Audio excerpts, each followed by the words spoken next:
We only played one game Saturday. We played 2 games yesterday. We won one. You're being recorded yesterday, so okay.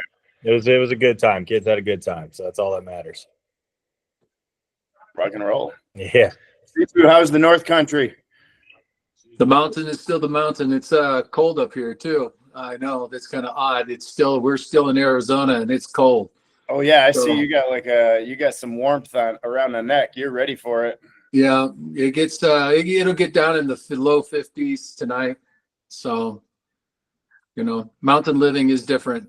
That's for sure.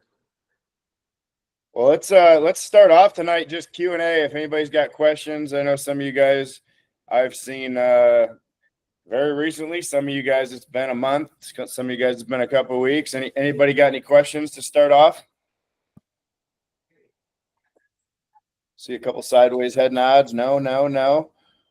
Ryan, how you living up there or down there, wherever you are? I know where you are, but wherever that is. Yeah, out west. Yeah, there you go. Been good. Good first week of practice last week and get settled in. But yeah, I guess maybe a good question would be going from training with you to now with coaches. How do I, within something that's really structured and their own deal that they don't want to be changed a lot, how would I still get my own drill work and that sort of thing incorporated? That's a great question. So typically, and even all the way up to pro ball, you're going to find that team practice is always going to be team practice. Everybody does team practice, right? The guys that separate themselves are the guys that do their own work. And they usually do it kind of in silence in a way, where it's like it might be at the apartment or you might go to the gym or wherever it is, but it's away from practice. It's not necessarily making noise and making sure everybody sees what you're doing before practice, like some guys will do it, right? It's more like I always call it crossing the T's and dotting the I's, but it's like you should be getting something from team practice that helps you, especially as a team player. But then what do you need on a daily basis to help you develop yourself, because your goals are, yes, to help the team, but you also have goals beyond this season. So that's where the development piece, and it's a big thing to remember that the way you do anything is the way you do everything. So the idea with that, like your nutrition, your sleep, your recovery, it's not necessarily always going to be that you need more physical work. There are going to be times. And there are going to be things like throwing sock. I recommend for a lot of guys. Throwing sock, something you can do almost anywhere you want, right?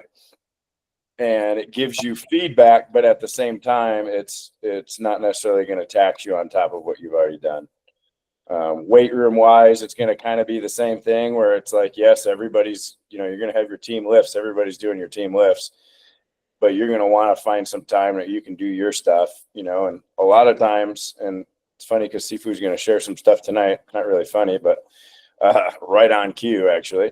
The animal training, like the kind of stuff that I like to do too, even to this day, like on my own, if I get, I would say a 10 to 15 minute morning session and a 10 to 15 minute evening session, my day's right there, right? Where it's almost like micro workouts. They're broken in. Now there are times that I love, especially when Sifu's running stuff, sometimes it's, if we can last an hour, if we can last an hour, it's an hour. But like a lot of times with this stuff, and sometimes I'm doing it at more of a meditative pace. Other times I'm doing it more at the high heart rate, but it's like just getting what you need on a daily basis and just kind of checking in. I mean, same thing. I mean, if let's say you go to church on Sunday and that's the only thing you ever did, right? It's a little different than if you were to read your own Bible or, do that kind of stuff. So I think that kind of, it's all kind of the same. The way you do anything is the way you do everything. And then you'll kind of find where you get in, and I'm always here if you ever need me. If like, hey, I'm struggling with this here, I need a way to work on this away from practice, let me know. it's funny because I get some guys who they're really good at pitching games. They really struggle with playing catch. Or I'll get guys who, there's just little things. Hey, I'm really struggling with pickoffs right now. So there's just different ways and different things that you can do on your own. I do recommend mirror work, dry work, a lot of different, like even with your delivery where you're just feeling it out. I think it's good sometimes in the morning. I always joke, you're doing it while you're brushing your teeth. So you're doing it in the morning and you're doing it at night. But that's typically kind of like the bookends of your day. So the more you can kind of control that or, I guess, focus that, I should say, more than control, focus those 2 times of the day. And that's a good thing. Sweet. Thanks. Yeah, I think just the first thing immediately was, all right, our catch play drills are very, it's great. We have a great program and a great plan. It's just different, obviously, than what I'm doing on a daily basis. So, right off the bat, it was, okay, how do because I don't want to go, for the first day, I think it was, we went through catch play routine. And the first time we went through a pitching motion was on the mound. And for me, that's something that isn't the greatest. So you're saying I had you doing all athletic throwing drills and that kind of stuff? Mostly, yeah, or rooted or that sort of thing. Which I agree with to a point. As you know, we like doing a lot of athletic stuff too, but to me, the one that matters the most is the one I'm going to do when I'm on the hill. So, yeah. So it's probably dry work is what. Yeah, dry work, and get yourself a throwing sock. I can send you the link later. It's just, I think they're like $30 on Amazon, but you've used one with me, I think, but it gives you the feedback, almost like the volleyball where you're smashing the volleyball and it will pop. It'll make a good snap if you do it right. I know Ethan has one. Coop, you got one? Where's Coop? I don't think I do. No throwing sock. Okay, you're one of the other guys I thought might have a throwing sock, but I've used it before though. yeah, it's a good feedback tool. And you need no partner, and you can do it in the dark, which sometimes I really like. It's like training in the shadows, where it's fine when the sun goes down, go where it's dark and work on your delivery. Because if you can do it in the dark, you'll feel, it's like when we do the eyes closed stuff, but without an option. Yeah. Thanks. Absolutely. Anybody else got a question? How about Coop? Let's go to the Koopa Loop down here. I know you're driving home from practice, it looks like, but I know you two are off at college. You've been gone the longest. What's up? Yeah, I guess my only question, I guess, kind of goes along with him, is our throwing program is very strict like that. So I was wondering if there was anything specifically in those days, like we have a command day, a bullpen day, a velo day, and a recovery day. So I guess I just was wondering, what are things I can focus on specifically in those days, day to day, and then what, obviously probably do some athletic throwing and stuff like that in the 3 off days. But well, I'd say a command day, how are they grading? What are they doing to make it a command day? So we throw a flat ground. We play 21 with our partner, and then we throw, I believe it's 75 feet, and then we throw change-ups with softballs. And for command still? That's still yes, considered still command? Okay. Yes. Okay. All right. So, I mean, that's good. I mean, I'd say bottom line, if you were to boil it down to the simplest, is just make sure you always have breath body baseball, right? Every time you throw a ball, whether it's at high intensity, low intensity, off a mound, a long toss session, you're doing pickoffs, whatever it is, breath body baseball should kind of just always be there. As far as on a command day, to me, I think you should always have a intended spin, an intended shape, and an intended location. Even if I have my eyes closed, I have one. You're highlighting one a little more than the other. What does the velo day look like? Tell me more about that. So our minimum is 150 feet. We're throwing pretty much everything on a line. We throw softballs on the way out, and then if we miss 2 of 4 arm side, we switch it over to a baseball and then throw everything on a line all the way back in. And then we do knee throws, 3 knee throws and 3 shuffle throws into a net. That's pretty much it. And you're doing those on a radar gun? Is that what Yes. makes a velo day? Okay. Right. So I mean that's kind of the same idea, but I mean I think the thing to watch out for is that typically velo, it's not always that more is more, right? Like there are times where less is more as far as when your effort's there. So it's going to be a gauging thing. If you're only throwing 3 balls for velo, then that's kind of hard to do. But if you were to have like the gun on consistently, what I would challenge you to do is see how easy you can throw hard. So like if you can find the effort level of, we've talked about that scale of 100, but you have 0 to 100 miles an hour, and then you have 0 to 100%. Those are 2 different scales. So if we can find where you're at like 80 to 85% on the effort scale, but you're pretty close to that 100% on the output scale or the velo scale, that's what we're looking for. So versus like sometimes guys will throw 90 and then they try harder to throw 91 instead of saying, hey, how easy can I hit 90 now? And then once you find how easy you can hit 90, it just tends to jump, and it tends to jump more than just a mile. It usually is a few. And then you're like, oh, whoa, what happened? Right. Right. What was the other kind of day? So you said velo day, you said command day. You said recovery day. I'm guessing that's field day. Okay, yeah. So what do you consider recovery day? Yeah, so recovery, we throw 9-ounce balls and 7-ounce balls, pretty much alternating. We don't even touch a baseball on those days. Okay. And I think our max is 70 feet. Max and it's like 40 to 60% intent. Okay. So I mean that's like a low. That's pretty much it. Yeah, I like that little variable. Yeah, I mean that's the other thing I like on those kind of days is like a football. A lot of guys tend to like to throw the football on a recovery day. For sure. And then bullpen. I mean, yeah, I think the biggest thing in the bullpen is how close can you make the bullpen to game like, right? And there's going to be certain elements that are different, but I think as far as like your pre-pitch breath and your body language, it's absolutely key, right? So following the 3-second rule after you throw the baseball, but every time making sure you're very almost methodical about your breath. So going through and making sure your breath is completely connected to your set, and then making sure your breath is completely connected to the throw. And obviously there's no adrenaline in a bullpen, so it's going to be a little bit different than a game in that sense.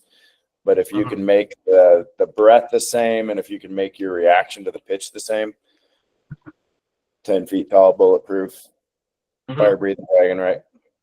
Out arrow. For sure. Does that kind of answer though? I think as much as you can make it similar in the ways that it needs to be similar, but also like if it's a recovery day, keep it a recovery day. Like we say it where it's like, if today's a low intensity day, stay low intensity. If you throw 100, keep it up 75. If it's a high intensity day, go to a high intensity unless your arm's mad, and then just back it off a little bit, Right. I think pretty much that pretty much explained it. Is if I'm throwing on another day, say, because we have 3 different off days. We have a Wednesday off day, a Saturday, and a Sunday. Like what would probably, should I just like play it by how I feel on those days? I think that's a good idea. Kind of like we were saying with Ryan, but we're like dot the I and cross the T. So like if the day before was a bullpen, then it's probably a low intensity day. If the day before was a recovery day, you probably want to go up a notch. Okay. And I think also the thing to kind of take into play, and I talked to guys about this, you guys probably have heard me say this, but if it's a low intensity throw day, to me, then the warm up should be higher. Like you should have a higher intensity warm up, more reps, take 20, 30 minutes before you throw a ball. And then that's a low intensity day, and then make sure you take care of your arm afterwards, right? Yeah. If it's a medium intensity day, then it's kind of the same thing where it's medium-ish, probably 20 minutes, 15, 20 minutes of prep, and then go into your throw. And then afterwards, same kind of thing, like kind of match it. And then the high and the lows are the days that kind of flip-flop. So like high intensity game day, you're going to have less time, first of all, but also less different energy to put into your warm-up, right? So like on game day, I might be doing more breath work, more visualization kind of stuff versus like a low intensity day. I'd encourage you to kind of kick your butt before you start to do your low intensity throws. Mm-hmm. Make sure your heart's beating good. So that's where you could kind of fill those gaps too, where if that Wednesday is like a fill in the gap day, you can fill it with whatever you want. And maybe it'll be something that you hear from Sifu here in a minute when he talks about the animals and how they can kind of help mentality wise, but also with the body reconditioning, or even, helping, for example, with rolling dragon. And a lot of you guys have done rolling dragon, but rolling dragon to me was at times an exercise, other times it was a meditation, other times it was like a rehabilitation move. So I think, it kind of, you got to listen to your body, listen to your arm, but there might be a day where it's like, hey, I just really need to open up today. Well, here's a really good exercise to open you up. For sure. All right, let's go. Hey, Nate, you got any questions there, Beast? I know you just cranked up. I see you got all your gear on. Let's go. Yeah, I mean, we just had our first day of practice, so All right, cool. in the heat for like 3 hours. I don't really have much questions, but It's all good. like just figuring out like Rye was saying, like what we can do on our own and compared to like what our teams got for us, especially in the weights as well, because I got weights like 3 times a week plus practice, so it's like trying to manage that, especially with our arms and stuff. Yeah, ideally you guys are throwing before you're lifting. If there's days that it's just not flexible and you are lifting, because when I was at Michigan State, we used to crush the morning workouts. Like, if I remember right, I want to say it was 4 a.m. We'd meet at the volleyball court, we'd run, or the tennis court, just kind of depended on what the time of the year was because we had snow. But we'd always go on this run, and then we'd go straight to the weight room after that. So we'd basically knock all that stuff out. Then you'd go to class, and then you'd end up going to practice, and then you'd go to study table at night. And then it was kind of that same thing where it was like, okay, where do we fill those gaps? For me at that time, I really liked towel drills. So kind of if I had my extra 10 to 15 minutes working on me was towel drills. There's other guys who like to go and play, they're not supposed to do this, but go play basketball, intramural basketball, or go play, pick up basketball somewhere. We had a couple guys sprain ankles, so they got caught for doing that. But no, I think this is a very common thing that college athletes deal with, and a lot of it is going to also boil down to just time management. So like, I think the more structure you can put in your day, even if it's simple stuff like, obviously hygiene stuff is kind of like, you kind of have to do that stuff, right? Or probably should. But like, I would challenge you to write down like what you eat. And I think Sifu is going to talk a little bit about this too, but the more you pay attention to what you're putting in your body, that's a good thing, right? And that's something that even mentally, that to me helps, physical preparation, mental preparation, they go hand in hand. But if you go to practice and, you go to McDonald's afterwards, there's better options, right? I think that's a big thing though for college athletes, is finding. At Michigan State, we were pretty spoiled. We had good food, but I've been other places, especially some of the minor leagues and independent ball places I've been, where you're eating peanut butter and jelly is probably the best option you got, or maybe tuna fish, like something that's super cheap and super simple. But I think you guys have better options than that nowadays. But yeah, I think that's one thing. And then I think I would prioritize like some type of breath work in your day, something that kind of brings you homeostasis, if you will, but quiets the noise. And then, like we were kind of talking earlier, but maybe it's just like 1 or 2 delivery drills that you do. You get in front of a mirror, and that's your extra work. But I think the challenge is real, right? And I think that challenge is why people like to hire athletes later on in life, people who played college sports, people who have had to manage a schedule, and I think as far as what it can help you as far as the next level, if you're fortunate enough to go play at the next level, right, and you're playing in pro baseball, it's the same kind of a thing where it's like it's even now even more, and there's even you might have more time because you're less time studying, less time doing school, if you will, but you're still going to have to fill the same gaps. And at the end of the day, it's going to be your career and your career only. And if you only do what everybody else does, you're only going to get what everybody else gets. Right. That's just my opinion. I think the guys that put in the extra work really are the guys that I see. I mean, if I know you guys all know I trained Tarek Skubal and get to watch his kind of journey as he's gone through being the best pitcher on the planet right now. But the dude is an animal in everything he does. Right. He's winning the day every day. He's waking up and he's doing things throughout his day, whether it's being a good dad at home before he goes to the field, or if it's once he gets to the field, it's like everything's competitive, and it's not me versus you. It's like him versus himself. It's him today versus him yesterday. And I think that's where it's always fun for all of us to talk about. And a lot of you guys know it, but it's a lifestyle, right? Does that answer? Yeah. What you were talking about, Nate? Yeah, it does. I think same thing too. Like just use your resources where it's like, hey, if you want to fire me a text or this calls every week, jump on this call.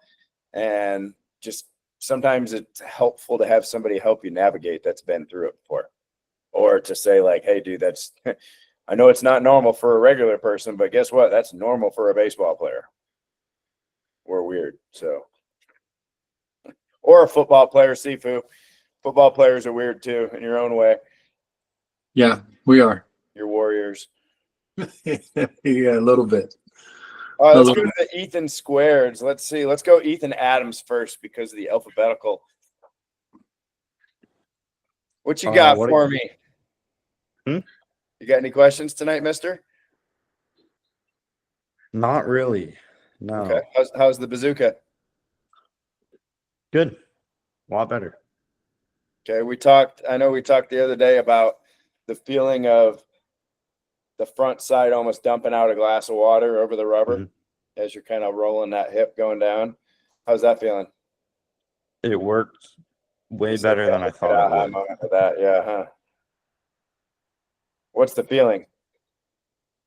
It was more different in like everywhere else rather than that like beginning part. It just made the ending feel better. Okay. I can't really even explain it. It was a lot different. That was magical. That's a great way to say it. That's maybe the most important part, right? Like we were all playing dominoes and your dominoes kept falling every time and mine were standing up. Oh boy, huh now. All right, how about Ethan Williams? What you got up there, kid? Not too much, but I don't have any questions. No questions. Training's good. Cranking up the volume. You text your coach every day. Yep. Good boy. Yeah, he does. Let's see who else is on here. It just says my 2 others. I got Izzy. You on here?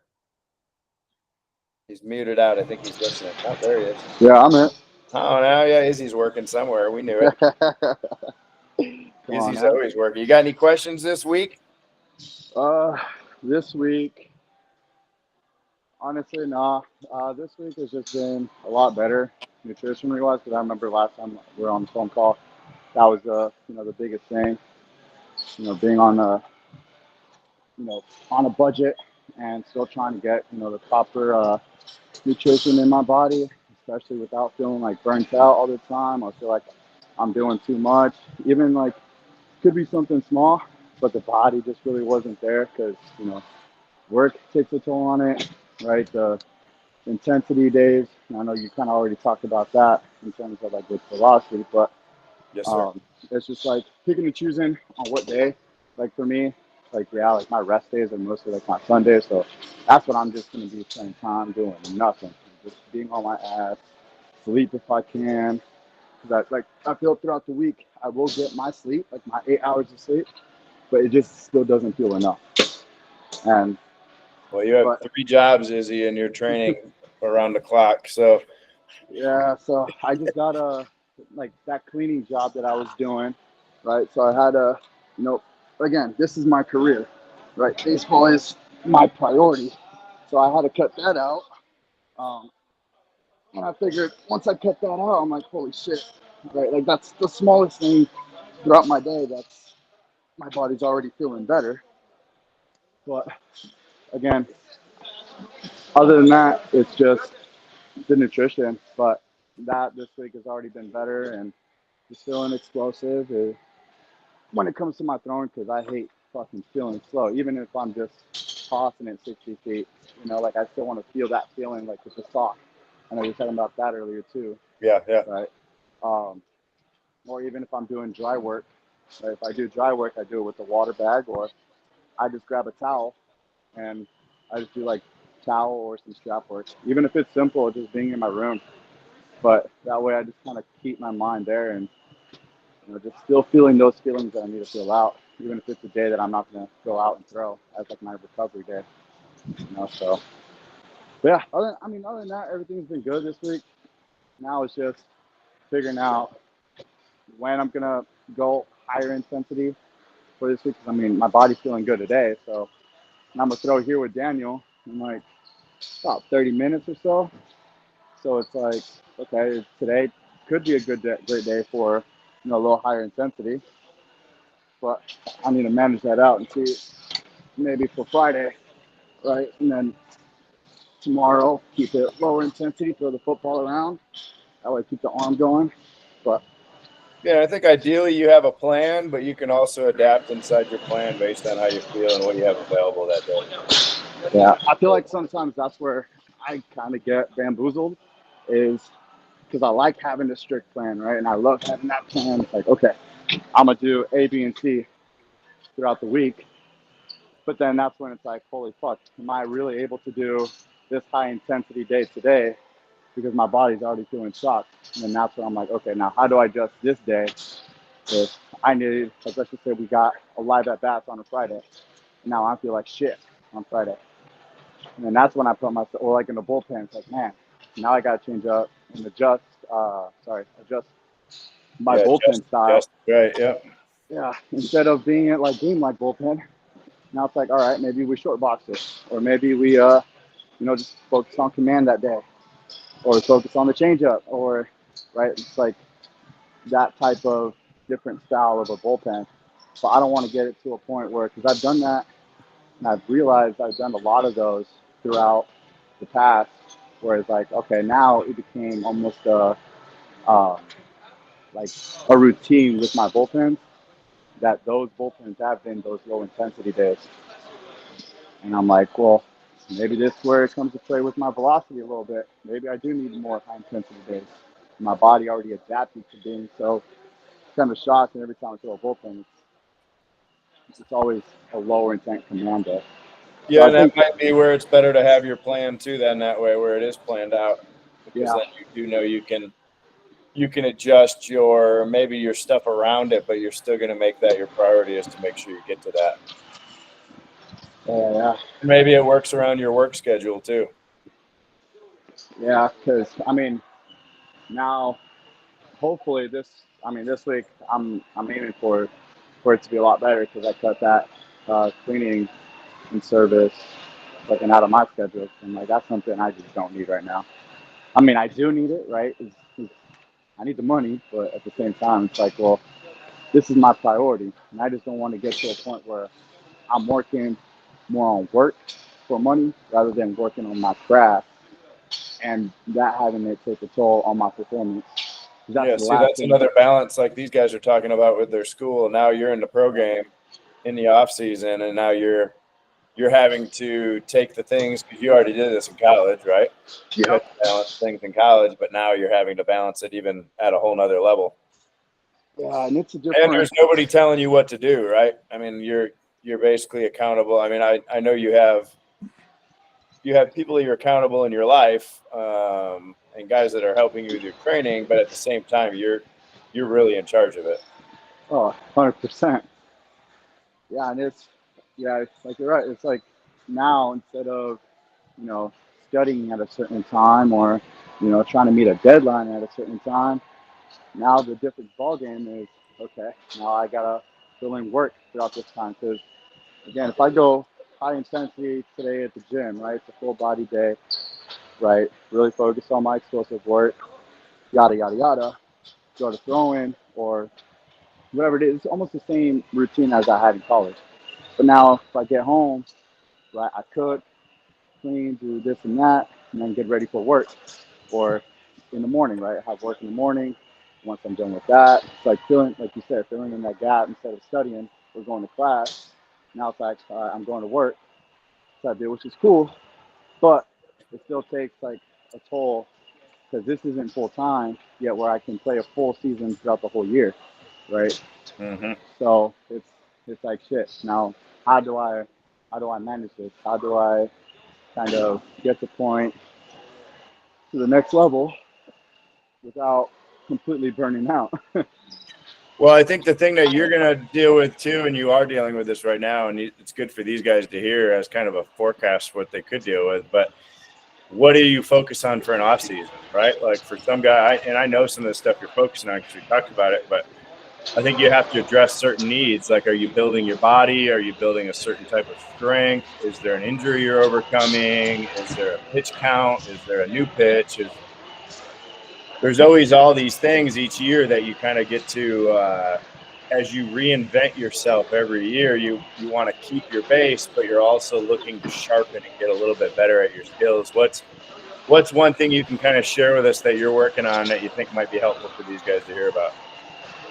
Definitely my strength, because I feel because I did get the starting role, and from where it's been before and where I've felt like in the weight room, right, it's my endurance. So strength and endurance for me has been like, okay, I want to still feel strong, even if it's later in the game, 6, 7 innings, and I'm still 90 pitches in, right? And that for me this off season has really been a focus and just staying explosive, really, because before I've really everything in the weight room has just been focused on strength, right? Just been focused, oh, how heavy can I lift? How like how much more weight can I go in these exercises? But nah, for me now, what's different? It's like cool. I separate those on different days because that will be like my intensity day in the gym. But now it's like, okay, how much load can I put on like for an example, put on the bar? How fast can I make it move for 15 reps, for an example? And then that's like almost putting me like I already put myself in a game situation where it's like, okay, it's later in the game. My everything's fatigued. My legs don't really feel they're there. My upper body may feel like it's wanting to slow down. But here in the gym, I kind of put myself in that setting. It's like, okay, I'm in 7th, 8th inning. How fast can I move this weight while still feeling fatigued, right? And this is like the small muscle, like me, like fucking up with my mind a little bit. But in reality, within those, like to really work on my explosiveness, is like, okay, maybe on other days I'll only do 3 sets of 8 or 3 sets of 6. But how fast can I move that under a certain amount of time? If I go anything under a certain time, it's like, okay, cut it. I'm not being explosive anymore. That's not going to be beneficial for me, right? So that's just like one. Bar speed, is that what you're measuring for that as a feedback, or What's that? are you measuring bar speed? Is that what you're measuring? Yeah. Bar speed, right? Or it's like me, like I don't have the proper equipment, right, to do any of that or have something Okay, that's attached to a bar, right? So for me, it's mostly my buddy holding up a clock. Okay, that's fine. So it's Hey, like, man, guys find ways to get stuff done, yeah, so there's still human error within on that. So it's not like to the bone, right? But I know where that really translates for me, and I know where it's really helped has been in hill sprints, right? I was going And to ask about your hill sprints. Yep. yeah, or it's that with the tire, with some tire pulls, and then coming once I go. I think right now I'm in like progression, so I've started out with like 20 yards, increased to 30. Now I'm at 40 yards, kind of like a football style training with like tire sprints. But now I'm like with 2 tires, back to 20 yards, and it's like measuring that time, right? And right now I'm comparing my times to last year's times, and then on Fridays, then I do that on the hill. But I'm to 1 tire on the hill now, so it's kind of last time Izzy was throwing at the facility, I came outside and walked out to my car to leave, and he's in the parking lot with a tire, and he's sitting there and he's curling and pressing and lifting this tire in the parking lot. yeah, that one's insane. I got that from my boy Joe, and he got that from the DR because he was training there for like 2 years. He was living out there, and he's like, "This is the best exercise I've ever done." He's like, "This was like a warm up for everybody out there." He's like, "This is what just got us going." But They just never met Sifu before, I think, Oh yeah. So yeah, I just started doing that as like a small part of my arm care, and my shoulders have never felt stronger. Like tires, But it's like extra work, right? And yeah. you're getting it done. Like I had rocks. I had these 2 rocks that I'd always go home, and I had that one of them was a 1-hand rock, the other was a 2-hand rock. And I mean, it literally different places I've played where I have no equipment. I played in Mexico. I had a band and a jump rope. That was it. But I found a bunch of ways to use them, So, well, What works. exactly. Gonna say we're chomping away here. We're rocking, but I want to make sure Sifu gets a chance to kind of share for us tonight. Sifu, if you would, will you take the floor for a little bit? And I think most of these guys are at least familiar with the animal training, but maybe just a little bit of what you'd like to share. I'll leave it at that. Well, how would you, because this could be a 2-hour dissertation if we let it. Yeah, of course. The animal training, are you wanting to give it like a little bit of an overview of it then, I assume? Yeah, like how about like, for example, just in my brain, I'm here right now, but maybe like what would be the benefits for a baseball pitcher to train as crane, for example, and I'm using just because it's fresh in my brain, but like, the sheets that I had in the factory where they go over the different, different characteristics of the animal, but also like the benefits of, at an anatomical level, but then also at a performance level, and then just maybe whatever else you want to share from there. Well, crane is all about balance. I mean, that's number one. And crane is about balance. It's about being able to be steadfast and patient. It's calculated. It does not make the characteristics. So it's going to, in here in a minute, it'll translate to the body format. But when you're dealing with something like crane, it's a bird, and that literally can sleep with one leg. The other leg is up, and the one leg is down, and it'll sleep that way. It does not, and there's an amazing amount of balance that goes with it. Well, that crosses over into our athletic performance in a lot of ways, because if we're not allowing ourselves to be balanced, then we're going to have issues already as it is. We can talk about pitchers who are typically, okay, I'm so focused with my right arm or my left arm, but I'm not really focused on one side of the body. Oh, I do work out, and I do work out with, weights, but a lot of it could be barbell weight. When you should be doing more dumbbell work, because the fact is that your body has to be symmetrically, not just looking good. This is not about looking good. It's symmetrically being able to perform from a backside to a front side. Let's just make it very simple. So your transition in a pitch has got to be in a position of going from this one balance of stability, moving through and still be balanced through that front, and being able to accurately put the ball where it needs to be. Well, the crane is that very thing that supports all of that. You have to be focused. I mean, most of the animals, like tiger, I could get you all emotional and you can still do the work. But if I get you emotional during a crane movement, I can promise you're not going to be able to stay in that crane posture. So it's being able to also mentally be able to shut out everything. When you're on the mound, you've got to learn to be able to shut everything out. You got to shut out the coaches. You got to shut out your own mind. You got to shut out all the things that have happened to you that day. It could be a girl breakup. It could be a family member. It could be a ton of things. Crane shuts it all out because of the fact it is a bird and the fact that there's many predators. So crane is one of those kind of things. It doesn't go through. It has a defense mechanism. It has the offense mechanisms. At the very beginning of crane posturing is going to find out where your balance is. It's going to find all of the things that you're having challenges with. With crane posturing, it's going to help fix, or not only find, but then learn to fix that problem or fix those kind of challenges that you may have had. It's also going to be able to help through a pitch. For instance, I can see somebody who's possibly a crane kind of a mentality, but you can see the fight that they have within their own selves to actually complete the whole process. Crane is very relaxed.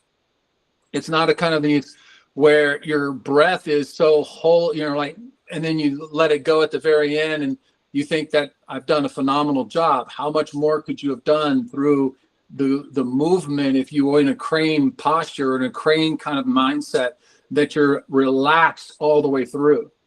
And it's more of a whipping action. Think of it's like wings. It's not going to be able to take flight if it keeps forcing it. And not only that, it has to be able to flow in the air. It has to be able to have endurance. I've heard, I heard just this last, well, my endurance, I need to work on my endurance.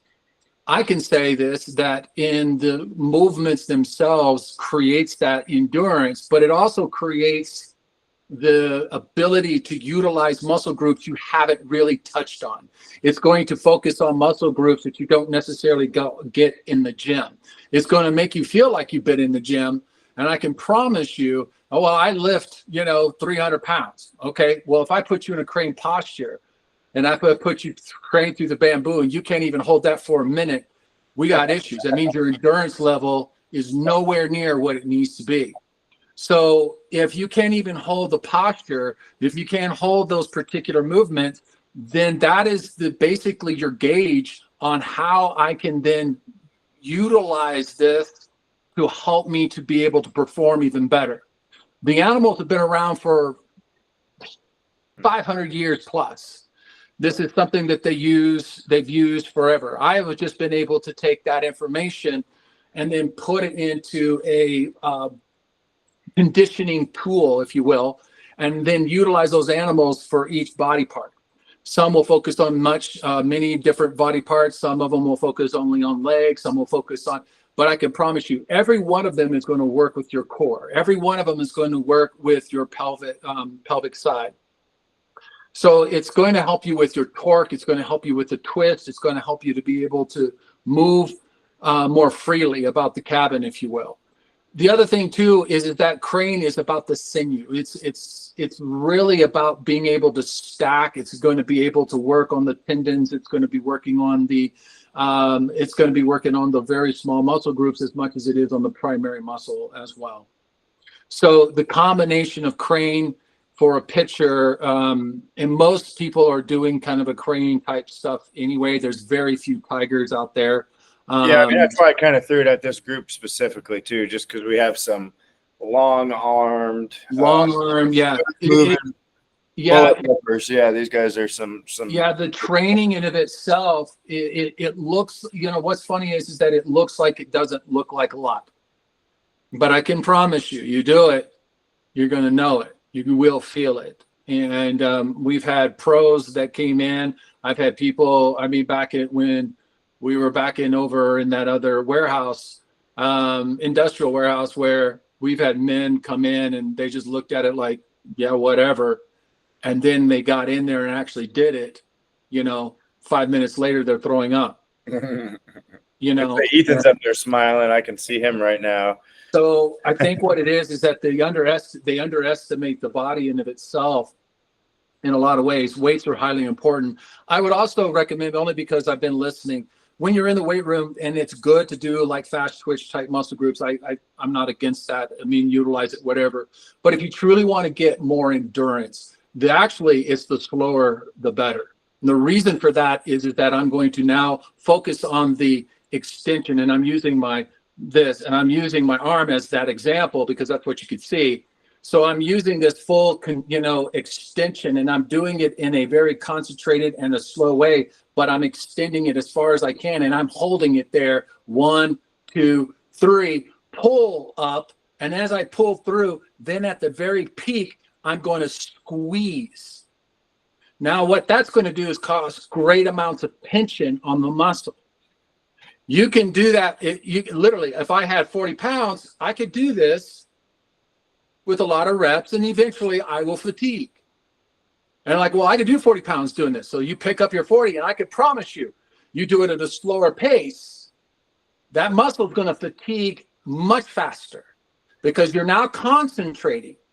Because in a fast twitch, you're utilizing a lot of muscle groups, not necessarily that one peak muscle. Now, again, I'm illustrating with a bicep movement, but if you can imagine if I did that with shoulders or chest or back or rear delt or middle delt. And what I'm doing is that I focus on full extension, holding it down, concentration, pulling it all the way up in a steady move. I'm not swinging it. I'm literally pulling it through where I'm only focusing on that muscle group. And then it's going to fatigue way much faster than you thought. And then you're going to have to drop set it. And by the time you drop set 2 or 3 of those, you're down to maybe 5 pounds or 10 pounds, and it's going to feel like they're 100. That's where muscles learn. They have to go, I got to get more muscle fibers. I have to engage.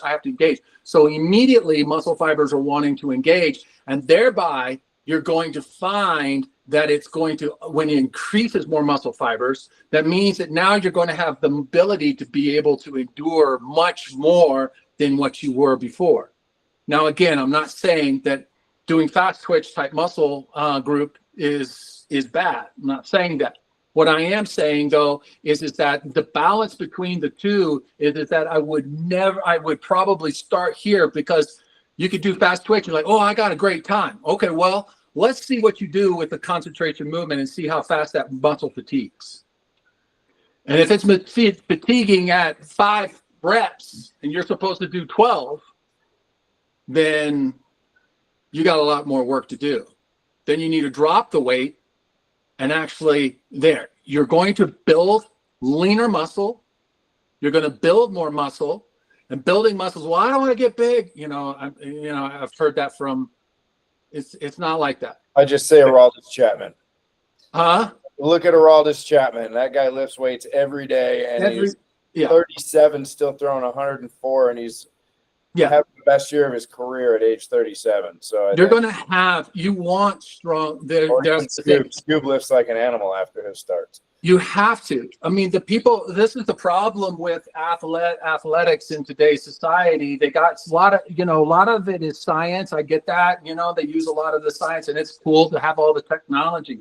But let me just say this, is that it's still not going to differ. There's no difference. I mean, the muscle is the muscle. Nutrition, of course, is absolute. You cannot deal without it. It's impossible. And if speaking of that, do you have any nuggets for these guys tonight on nutrition? Honestly, I think it's going to. I want to make you guys more aware of. People go about and talk about nutrition. I want you to understand, as athletes, that your body goes through a massive amounts of fatigue, and it will wear the mind out. It will actually, you start to lag in your performance because becomes no motivation. You don't want to. You get to that place, and it's like you're fighting with yourself, almost like you're outside looking in, because you put so much on you, you become mentally fatigued. Well, that is going to cause a problem when you're on the mound. That will eventually cause you to lose track and possibly create an injury. The other part about this is glycogen stores. You know, there's a lot of fads out there, the carnivore diet and all this stuff. But your carbohydrates is what you have to have in a performance. Yes, Your sir. fats are not as efficient as carbohydrates. That's just simple science.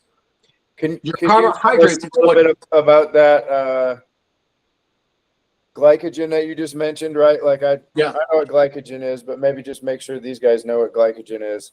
Well, glycogen storage is basically that's your energy storage. That's the energy where the energy is stored. Everybody understand that?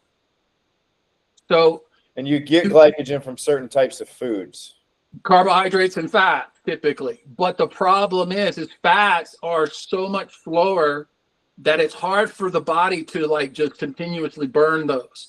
You want fats, don't get me wrong, because that's healthy for the brain function. You need fats to help with brain function and so forth. But you need those carbs as a performer in performance, carbohydrates, because carbs, you got the simple carbs and the long chain carbs. Long chain carbs means it's going to stay in the system or stay in the body and burn a lot slower than a fast carb. Well, like a fruit. For instance, if I eat a banana, that's quick energy, okay? But if I'm eating oatmeal, it's going to release a lot slower. So that means that I can then have more endurance utilizing my carbohydrates more properly. So if I'm in the gym 6 days a week and then I'm going out and then I go pitch, you know, and I'm out there for another hour and a half, and or if I've got to do a game on top of everything else, maybe the next day, you're going like, well, I'll just grab me some food. No, you don't just grab yourself some food. You don't. You need to treat this. This is literally, food becomes now your supplement, if you want to call it that. It's literally the very thing that's going to make sure that you don't become injured at one point, and then that way you have the endurance. So combination of this with those animals like we're talking about, which I'm excited about. I'm hoping that we have more of the opportunity to engage with those. And if you guys ever have that opportunity, yeah, I think we want to have some activities too. I mean, we could show, even before we get off the call tonight, we can share with these guys a movement if you want to share. If you have a movement you'd like to share for the evening. Well, I'll see what I can do. Yeah, I mean, you know, just throw you on the spot there, Sifu.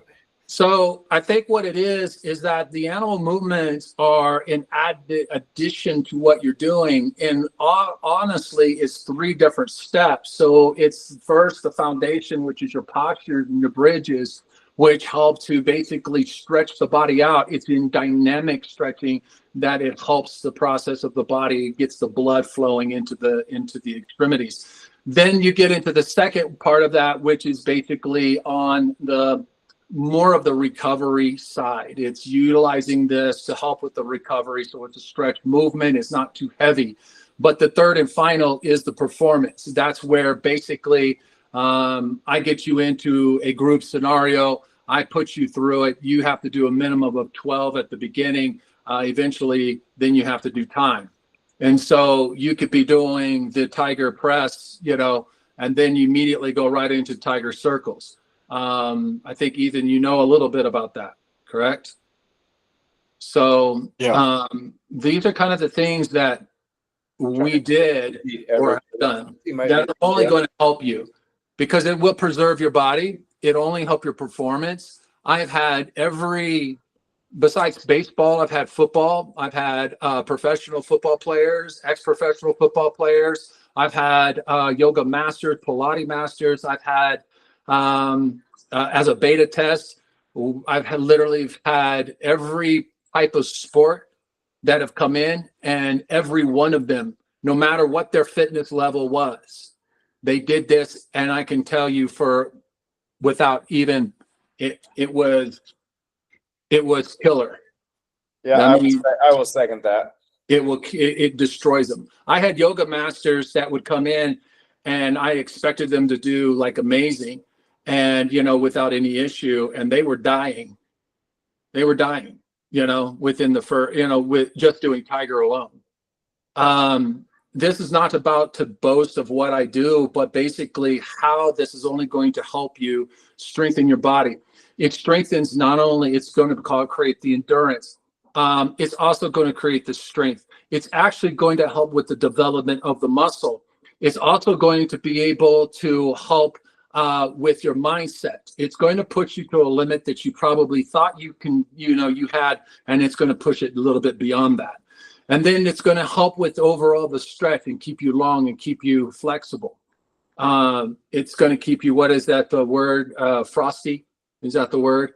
So it's going to help you keep you into that peak performance. The animals have been designed to do body and soul, your mind, will, and emotions. Without the soul, the mind, will, and emotions connected, your body is never going to be able to do it. Try it. Separate your body from, separate your mind from your pitch, and let's see what happens.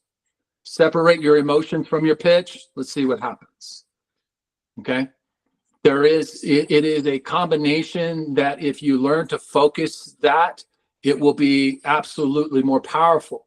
And, you could go, well, the science says this and that and that. Well, that's great. Science is, there's nothing wrong with that. There is absolutely nothing wrong with that. But this has been around for over 500 years. So the track record for this well extends more than anything the Western science can ever provide. And what's funny is it's so unorthodox that it actually causes ripples within the community of the for performance, because they're so used to doing Western side. But if you can utilize both and put them together, which I do. You see it. Yeah, I'm gonna say you see it everywhere though. Like once you see it, you see it in all sport. You see it in dance. You see it in the way, the patterns, especially once you learn some of the. If you learn just some of the movements, you're going to find out, oh, I didn't realize that my wrist moved that way, or I didn't know my shoulder couldn't do that, or I could do that. You're going to find out that, you can be a little bit more flexible. A lot of people I do a little test, like, okay, you pitchers should be able to have literally being able to be twisting your core in such a way. And I find a lot of times it's still stagnant in so many different ways. And could we open it up? Yeah, we just use snake if we need to open that up. So I think what it is that the animals are still somewhat, I would call, new in the mindset of the athletes, a lot of the coaches, because of the fact that they can't do it. In other words, no one teaches it. Number two, it's unorthodox. Number three, you can't patent it. You can try to mimic it, but then, you do it correctly, then it's a whole different ballgame. Mm-hmm. So I guess that's about the best thing I can say regarding the animals. Well, do you have a move you could leave the guys with tonight? Something that they can do at home? Because I think three of these guys asked about stuff that they can do away from here or away from the field.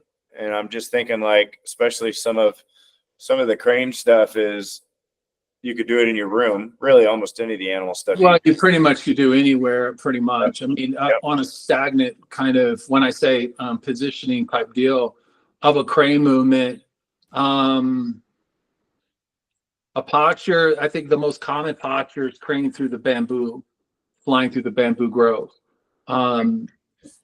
Something else too, real quick, and I'll end it with this, but something you guys need to realize that when I call them out like this, there is a reason for it. It's not just some cool name.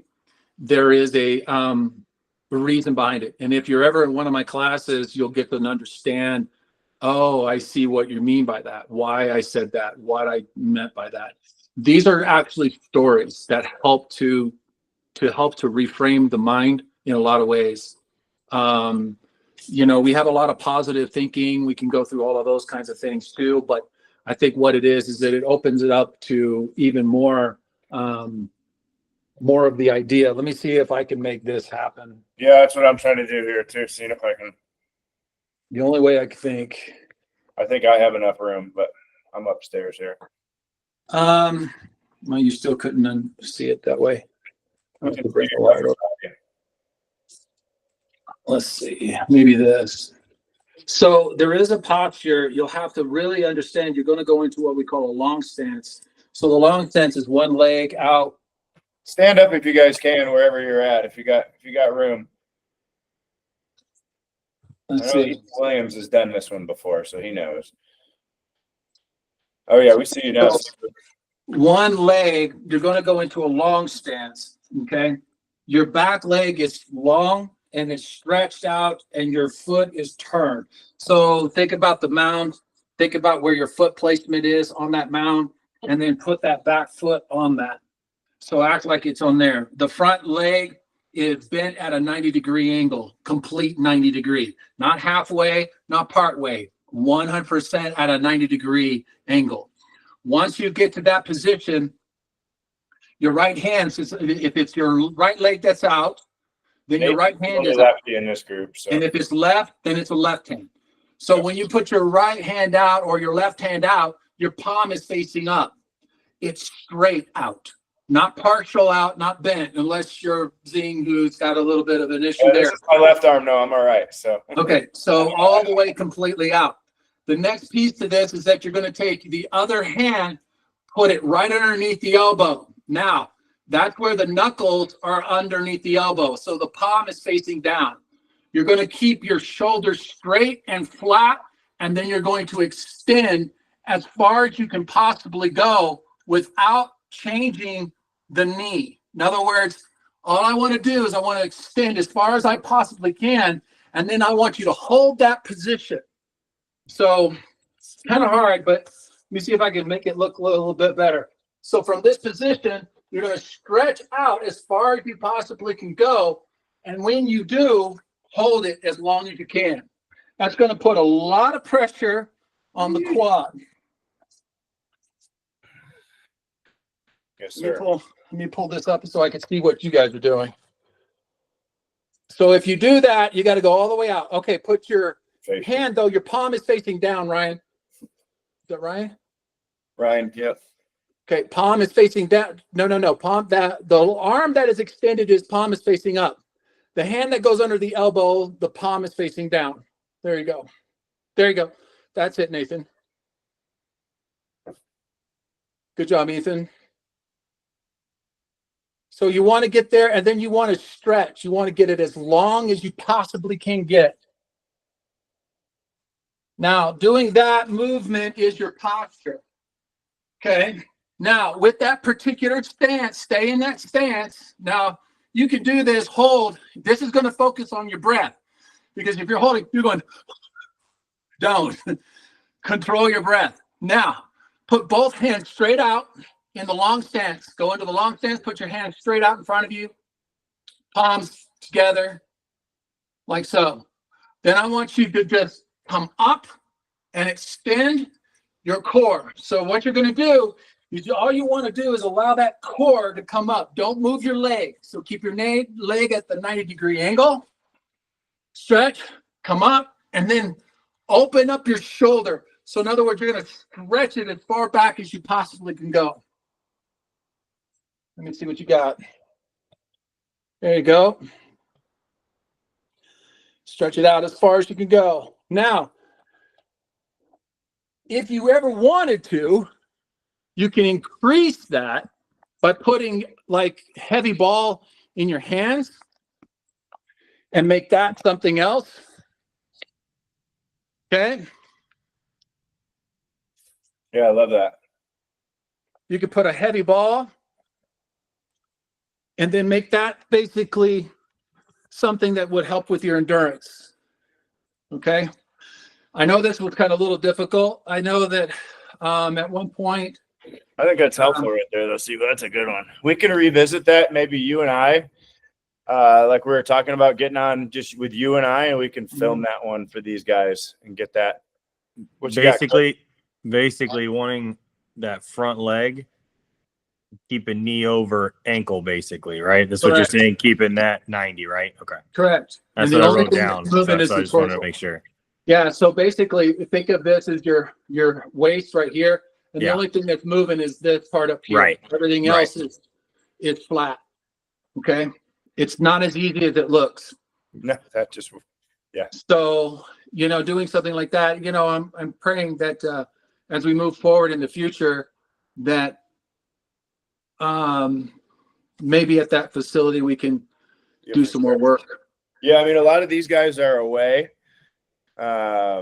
But it'll give them College, video. but especially, we can get it going with the guys that are around. And then I do think, like, even with Ethan, like we did before, we can just live stream. And once they learn the stuff, they can do it from wherever they're at. Yeah, that worked. Because there's a lot of these guys that are in other states. Actually, I'm sure. actually all I don't know if there's any. Well, there's Nate's in the state right here. Everybody else is out of the state. Okay. Well, that's the only thing. What we'll do is, like I said, the animals have been around for a very long time. It's part of the martial arts. What you are actually learning is the animal postures and so forth, but that teaches you the forms in which all comes together, all of these animals. Then there's the martial practices of this. But remember, this was all started with the conditioning. It didn't start with the martial application. It started with the body understanding the body itself. And it was to understand every muscle group. Everybody knows who Bruce Lee is. And if you don't, I'll be surprised. But Bruce Lee was someone that actually could control every piece of his body. He can control it. If you saw old videos, he was playing ping pong with someone and he was using nunchucks to hit the ball back to him. That's how much precision and control he had with every part of his body. His eyesight, every aspect. I mean, he controlled every piece of the body. Every muscle he had full, complete control over. So his mind and his body reaction times were insane. That's the reason why he was able to do the speeds that he was able to create. And what did he use? He used not only he was using Wing Chun, but he also had a background in the Shaolin aspect of it, which was amazing. So it was, and by the way, Wing Chun uses crane and snake. So you know.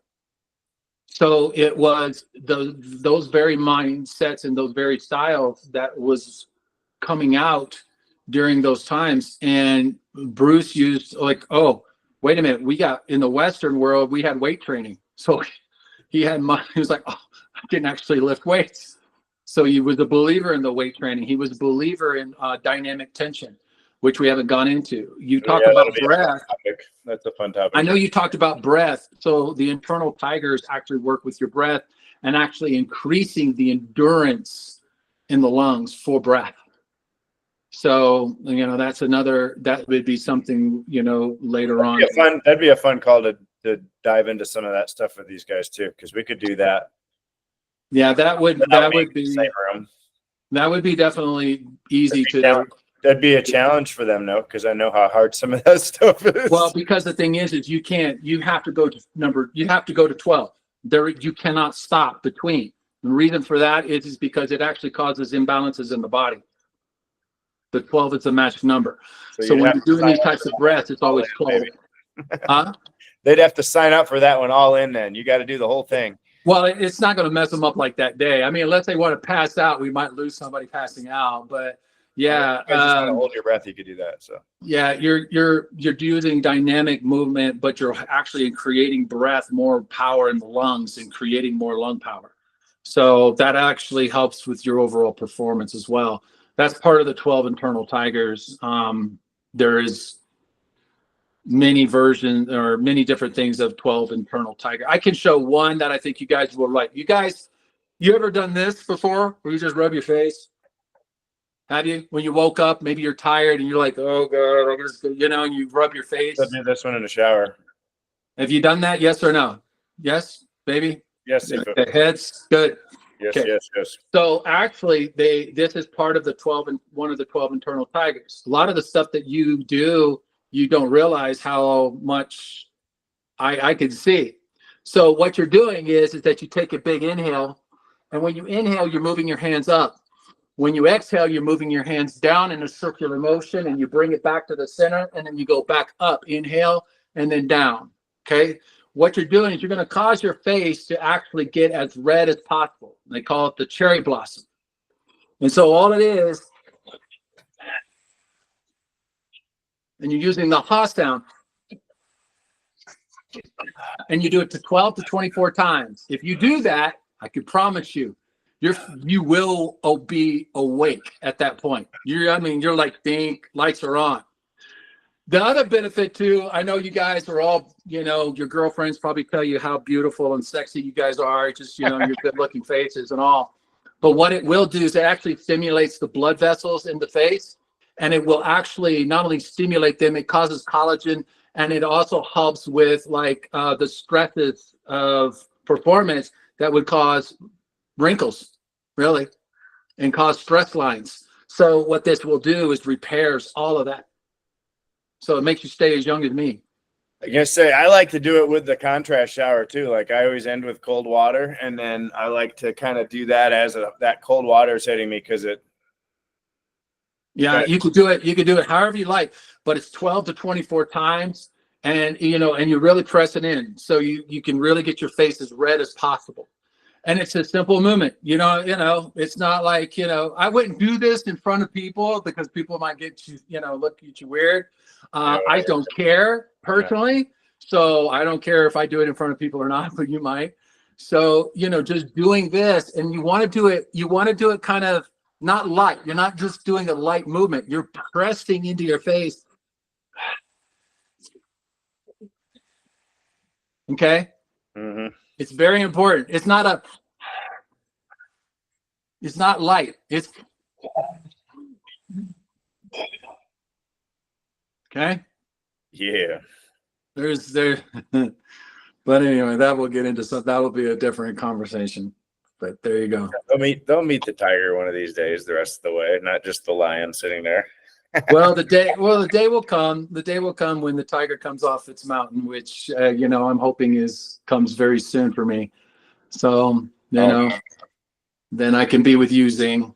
Oh no! And then we'll have a lot more fun. So yeah. Anyway, any questions? Sign me right up. Any questions? Anybody got questions for Sifu? Then we'll get out of here. For those crane postures, what would you recommend time-wise, sets-wise, all that? Do 3 sets of 15 for crane. Every animal has a number. Crane is usually 15. Okay. If you're going to do that, so 3 sets, everything is in multiples of 3, always multiples of 3. So even so 12, 15, you hear it. So you got the 3 somewhere in there is the 3s. So crane is 3s, tiger is 12. The 12 is its number. So make sure that you do anything between 3. If you go, well, I want to do 6, you could do 6, you could do 9, you could do however many you want. But I would recommend just starting with 3 sets, do 15 reps. Make sure your breath is there. And the breath in crane, and I will mention, it's not that's tiger. That's more of that kind of realm. With crane, it's a saw sound almost, and it sounds like the word saw, but it's okay. Yeah. So when you're doing the out, you're inhaling, big inhale, and then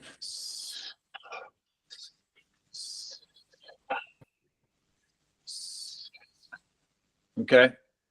It's more of that. Gotcha. Thanks. You bet. Good question. Thank you. Very good question. Anybody else? All right. Well, thanks, boys. Appreciate you guys jumping on with us. Sifu, thank you for joining us. We'll be doing more. Okay. And God bless y'all. Have a great week. Thanks for breathing. All right. Have a good one, Appreciate guys. it, fellas. Bye-bye. On out. Thank you guys. See you. Thanks. Peace.